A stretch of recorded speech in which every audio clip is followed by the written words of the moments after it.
أعوذ بالله من الشيطان الرجيم. بسم الله الرحمن الرحيم. الرحمن علم القرآن خلق الإنسان علمه البيان. الشمس والقمر بحسبان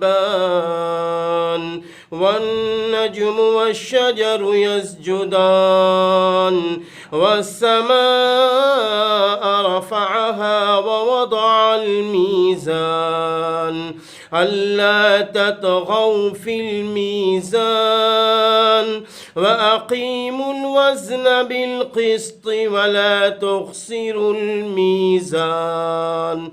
والأرض وضعها للأنام فيها فاكهة والنخل ذات الأكمام والحب ذو العصف والريحان. فبأي آلاء ربكما تكذبان؟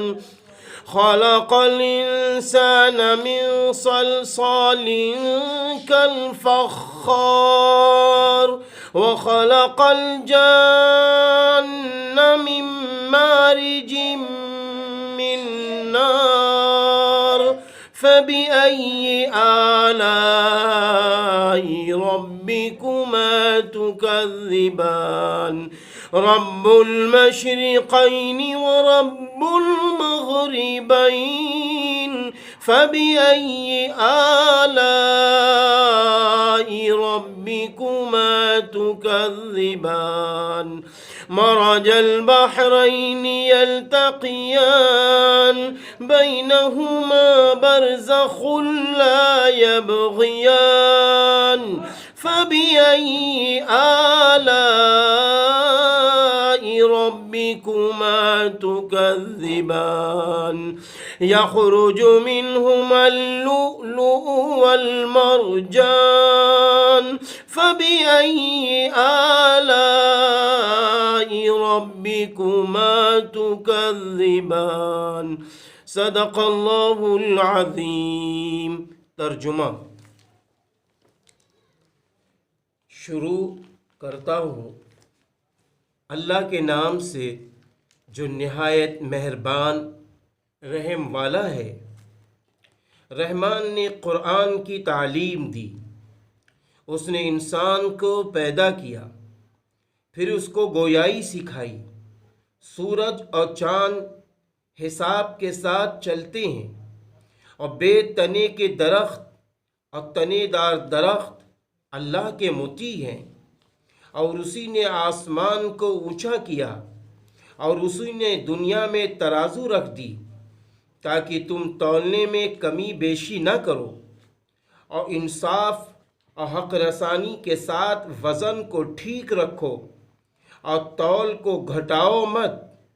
اور اسی نے خلقت کے واسطے زمین کو اس کی جگہ رکھ دیا کہ اس میں میوے ہیں اور کھجور کے درخت ہیں جن کے پھل پر غلاف ہوتا ہے، اور اس میں غلہ ہے جن میں بھوسا بھی ہوتا ہے، اور ہمیں غذا کی چیز بھی ہے، اور اس میں غذا کی چیز بھی ہے.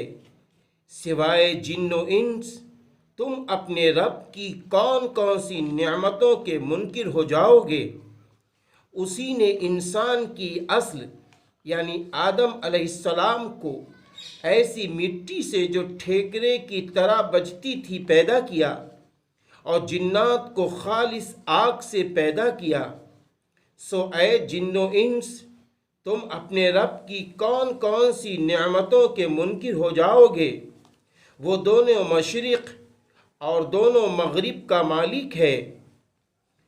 سو اے جن و انس تم اپنے رب کی کون کون سی نعمتوں کے منکر ہو جاؤ گے؟